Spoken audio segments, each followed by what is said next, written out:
Back to school means back to learning, and since August is National Eye Exam Month, the timing is perfect for thinking about your vision. Absolutely. News 13's Victoria Dunkle is live at Asheville Eye Associates off Sweeten Creek Road. Victoria, what are some of the things we should be thinking about when it comes to vision? Oh, well, Jay, it's a long list, but we're going to narrow it down and focus on the kids for a minute this time. And it really is important because their ability to see directly impacts their ability to learn. Dr. Alice Bashinsky is a pediatric ophthalmologist here at Asheville Eye, and you see the kids and help them make sure they're ready for the new school year and for every aspect of life. That's right. What are some of the big concerns when it comes to children and their vision? Well, what is important to know is that as a parent, you're usually right. So your input is very important, and if you think your child is having a problem with their vision, or if you think they're having a problem with their eyes in general, it's important to point it out to their primary care provider so that they can help you make a decision as to whether or not they need to have a complete eye examination. And you just gave me a few really good examples of those signs that mom and dad might notice. Exactly. Some of the things like, what is it, squinting? And Squinting of the eyes can mean many things. Sometimes it's simply a normal tic or habit, but often it does indicate that a child is having difficulty seeing either far away or up close. Occasionally they'll adopt an unusual head posture, either turning to the side, tipping their heads this way or that, up or down, when they are looking at something far or near habitually, and that could indicate that they're having some difficulty focusing. And other things that you might be looking for are misalignment of the eye. So if the eyes appear to cross in or turn out or jiggle. Those are all things that you really need to be looking for and pointed out to your pediatrician. And then we have a point where the pediatrician may recommend they come see you, but walking in this room can be a little nerve-wracking for the kiddos. I mean, It can be. I'm used to this. I've worn glasses since I was a child, but this is a lot of stuff. How do you get the fear factor gone for the kids? Well, that is certainly difficult, but we have a very friendly staff, and obviously we have many items in the room that are child friendly. Yeah. So we have toys that we can show them. I have finger puppets that I use to get them to fixate on. We obviously have a television. We can play movies.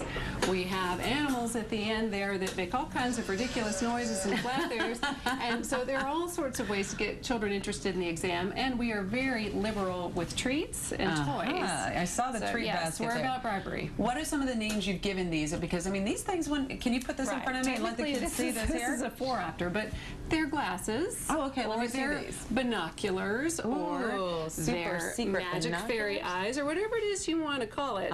You just sort of have to judge by that particular child and their cognitive abilities and their interests. And I'll look at their T-shirt and I see they're wearing Tinkerbell, and I'll say, oh, well, let's see if Tinkerbell's hiding in your eye. And then it becomes very simple then to reach over here and grab my magic wand.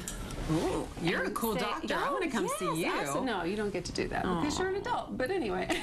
Rats. But this, I mean, the whole thing is to just make it a comfortable moment and distract them to the point where they're still able to give you good information. Right, because I have to extract the information from them. They're not going to tell me, I'm blurry in this eye, but this one sees great. Children just don't notice things like that when they're very, very young. And ultimately, mom and dad, we have to feed them anything special or watch what they eat and so on to get their vision well? Well, certainly the parents like for me to impress upon the children that obviously a good diet is important to eye health, and that's true. But as long as they're eating a varied diet, that is what's most important. A little of this and a little of that. And if you think your child is an especially picky eater, there's nothing wrong with a multivitamin a day. I don't think any pediatric care provider is going to disagree with that. Dr. Alice Bashinsky, pediatric ophthalmologist, really cool eye doctor, kiddos. You definitely want to make sure that you get in touch with a good eye doctor, work with your primary care physician. And coming up in our next half hour, we're going to be finding out some information about one of the leading causes of vision loss for us grown-ups. So we're going to shift gears to the grown-ups when we come back next time. Great to have you here. In Asheville, I'm Victoria Dunkle.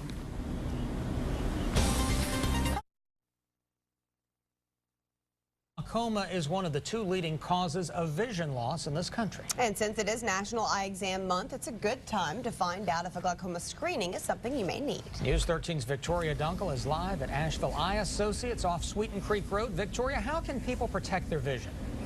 Well, that's a good question because glaucoma, as you mentioned, is a vision stealer. And we're here at Asheville Eye Associates talking to Dr. William Haynes about his specialty, glaucoma. You hear the word, it's kind of got a scary connotation with it because people think blindness. What is glaucoma? Glaucoma is a disease of the optic nerve, the nerve that connects the eye to the brain. In glaucoma, the nerve deteriorates over time, typically associated with an elevated eye pressure. That leads to loss of peripheral vision in the beginning, and over time that can sneak in toward the center if it's unchecked. But you brought up something very interesting when it comes to glaucoma. It's not like, you know, my shoulder hurts and now my rotator cuff needs surgery. You don't really have a lot of symptoms that alert you to this problem early on, right? In most situations, glaucoma is completely asymptomatic. The patient just doesn't know that they have it, and it can get very severe by the time it becomes obvious to the patient. So eye examinations without the presence of symptoms are very important for glaucoma. Well, let's take a look at what's behind you, because this is fascinating. This is giving you a great look at the eye. This is a computer representation of the optic nerve, what we call an OCT. It's very similar to a CT scan, except that it uses light instead of x-rays, and so it's much safer and much quicker. It gives me an idea of the thickness of the optic nerve in different places. Over time that can change, and those changes can tell me whether the glaucoma is getting worse or whether it's stable. All right. Very good information. Very important for us to remember. We need to come see you quite often. Once a year? Typically by age 55 or 60, each patient should see the ophthalmologist at least every year or two. All right, we'll make a date for it. Thank you, Dr. William Haynes. And it's important for us to pay attention to a lot of the vision aspects when it comes to being able to see clearly. Coming up, we're going to be finding out about a growing problem for an aging section of our population. Live in Asheville, Victoria Dunkle, News 13. Time right now, 6:18. The death of Amy. Well, you certainly do want your eyesight to be in great shape to see the leaves this fall. That's right. News 13's Victoria Dunkle joins us live this morning from Asheville Eye Associates off Sweeten Creek Road. What conditions are people seeing at a growing rate, Victoria? Well, it's a specific group of people who are seeing a certain condition. Baby boomers, as we know, are getting into those golden years more and more each day, and that is actually leading to an increase in the number of trips to the doctor for cataract treatment. Dr. Damian Macaluso is with Asheville Eye Associates, and he is the guy who helps people see clearly. You specialize in corneal health and cataract removal, and I understand you're seeing a lot more patients these days. That's common. This is a very common problem that baby boomers have, and we know we're seeing more and more baby boomers now. So approximately 3 million cataract surgeries are performed each year here in the United States, and it's growing every year. What's a cataract? That's a great question. So a cataract is a natural clouding of the lens, and the lens does 1/3 of the focusing power. So this is a model of the eye, and the lens actually sits right here, right behind the iris. So when you look through the eye, you'll see the little pupil in the middle, and right behind that is where the lens is. And it should be clear like this right here. And what I tell my patients is that your lens is no longer clear. It kind of looks more like a chocolate M&M, and they seem to be able to understand that. And as a result, the image that gets focused on the back of the eye is no longer clear, and they can't see. So for most patients, they have an otherwise healthy eye. They can't see. It's no fault of their own, other than they're having birthdays. And we can help them out with this very great, very safe procedure now. And let's talk about this, because this is a fast procedure. You said roughly how long? Usually about 7 to 10 minutes for most routine cases. And what are you pulling off in those 7 to 10 minutes? So we actually remove the cataract. So the technology that we use is called phacoemulsification or ultrasound, and it's really been evolving over the last 25 years. It's computer driven, so just like computers in the 80s were kind of like took the size of a room, but now we have a smartphone. We've got a very strong computer in here that helps us remove the cataract with this very fine tip right here. And this is what removes the actual lens itself. It's a little hollow tip, and it vibrates about 15,000 times a second, a very small amount, and it aspirates that cataract out through the little hole right there, called phacoemulsification. Once that's gone, you gotta put something back, don't you? That's correct. So the lens does 1/3 of the focusing power for the eye. So we put in a lens implant, or an artificial lens. It's man-made, and these are made of various materials. Now they're not actually this size. This is to help you see here a little bit. But this is the optic that helps focus the light, and these little arms here are called the haptics. And there's different types of lens implants that we put in.